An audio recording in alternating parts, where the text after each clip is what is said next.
안녕하세요. 금융시사를 알려주는 남자 금시남입니다. 안녕하세요. 금융시사 꿈나무 장보미입니다. 금시남, 날이 갑자기 부쩍 추워졌네요. 이 핑계로 저는 어제 겨울옷 쇼핑을 좀 했습니다. 날씨가 너무 추워졌어요. 그러니까요. 진짜. 이제 두꺼운 옷을 좀 입어야 되는 계절인 것 같은데요. 옷은 어디서 샀어요? 저는 요즘 옷은 다 온라인 쇼핑몰에서 구매하는 것 같아요. 막 29cm, 무신사, W 컨셉, 너무 옷들 좋은 것들도 많이 모여있고, 생각해보니까 이 오프라인에서 옷을 산 게 언제였는지 잘 기억도 안 납니다. 정말 요즘은 우리 생활에 모든 필요한 것들이 클릭 한 번으로 해결되는 이커머스 세상이라고 봐도 무방할 것 같아요. 저는 온라인에서 옷을 산 적이 없는 것 같은데. 정말요? 네, 시대가 좀 많이 다르네요. 말씀해주신 뭐 무신사나 네. 21cm 이런 것도 네. 한 번도 해본 적이 없어가지고. 정말요? 예. 그래서 좀 다르긴 하네요. 그쵸? 네. 예. 근데 요즘에 저도 보면은 옷은 모르겠지만 그 외에 뭐 식료품이나 아니면 다른 것들은 대부분 이커머스에서 좀 사긴 하는 것 같아요.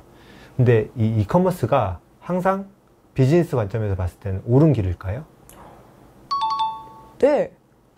아직 배울 게 많은 저로서는 세상이 점점 더 비대면 시스템에 익숙해지는 만큼 이커머스가 늘 옳을 것 같다는 생각이 드는데 이때까지 이렇게 얘기를 해보면 금시남이 이런 질문을 했을 때 대체로 답이 그게 아닌 경우가 많았던 것 같아요. 맞죠? 눈치가 굉장히 빠른데요. 저도 이커머스가 결국 가야 될 방향이 맞다고는 생각하는데 근데 모든 사업에 있어서 이커머스가 맞는 길은 아닌 것 같습니다. 모두 이커머스 바람에 휩쓸려 나갈 때 홀로 오프라인 노선을 걸으면서 입지를 단단하게 확보한 기업이 있거든요. 요즘 같은 세상에도 오프라인을 고집한다니 굉장히 흥미로운데요. 이 문제의 기업은 어디죠? 문제의 기업까지는 아니고 제가 볼 때는 잘하고 있는 기업 같은데요.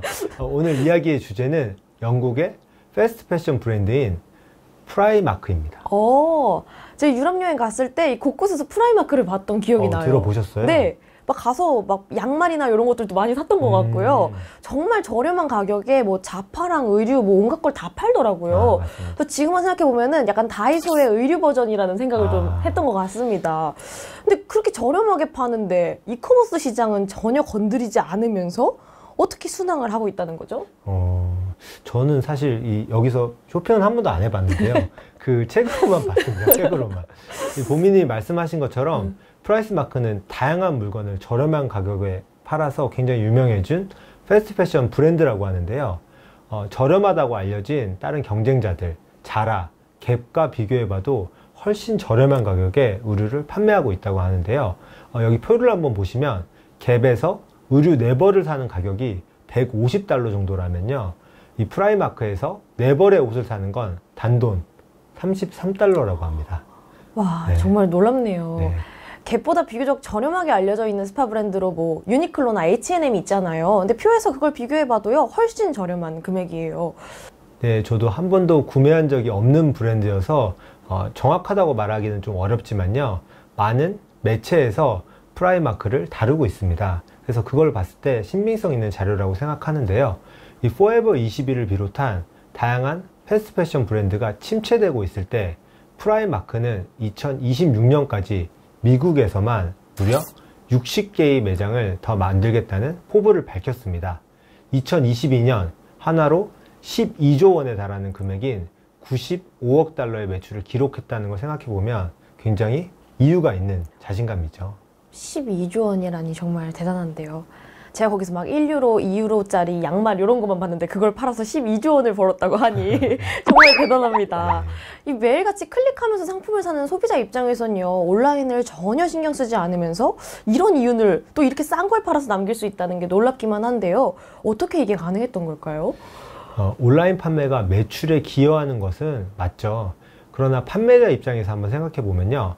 온라인 판매를 하기 위해서는 굉장히 많은 비용들이 있습니다.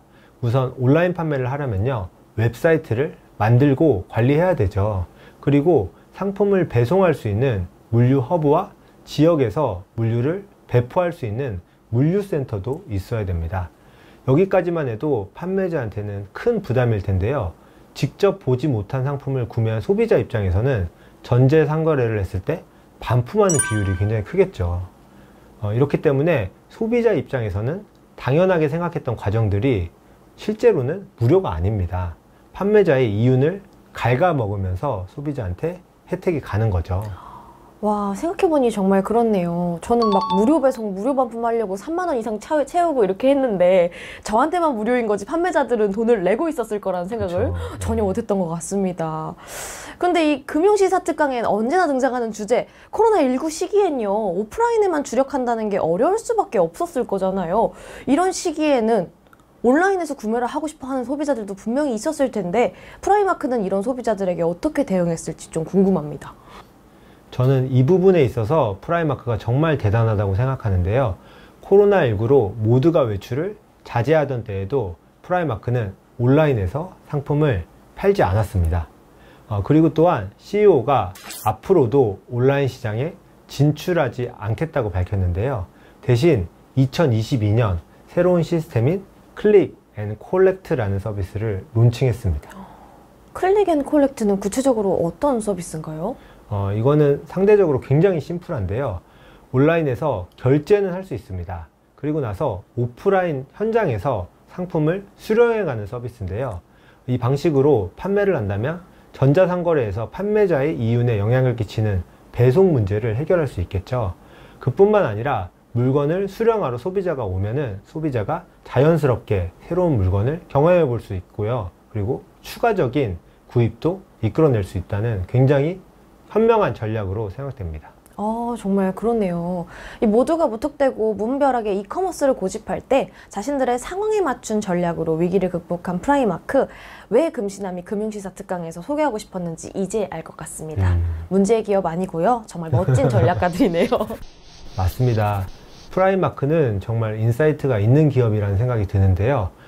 이커머스 시장은 코로나 때 모두가 어마어마한 성장을 할 것으로 예상됐었죠. 하지만 2022년도에 16%로 피크를 찍은 후 2년 동안 그렇게 크게 성장하지 못했습니다. 정체되어 있는 상황인데요. 그렇기 때문에 무조건 온라인 시장으로 진출하는 것보다 비즈니스에 맞게 본인들한테 맞는 전략을 구사하는 게 더 중요하죠. 그렇습니다. 남들이 다 한다고 생각 없이 따라하지 않는 것, 우리 모두 프라이마크에게 배워야 할 태도가 아닐까 생각이 드네요. 네, 맞습니다.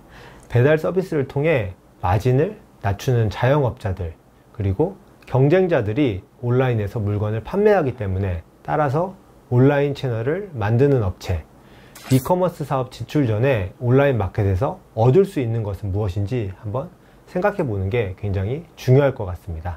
네, 맞습니다. 오늘은 영국의 패스트 패션 브랜드인 프라이마크 사례를 통해 이커머스에 대한 오해를 바로잡아 봤습니다. 오늘의 이야기가 도움이 되셨다면 앞으로도 많은 관심 부탁드리겠습니다. 네, 지금까지 금융시사를 알려주는 남자, 금시남. 금융시사 꿈나무 장봄이었습니다. 감사합니다. 감사합니다.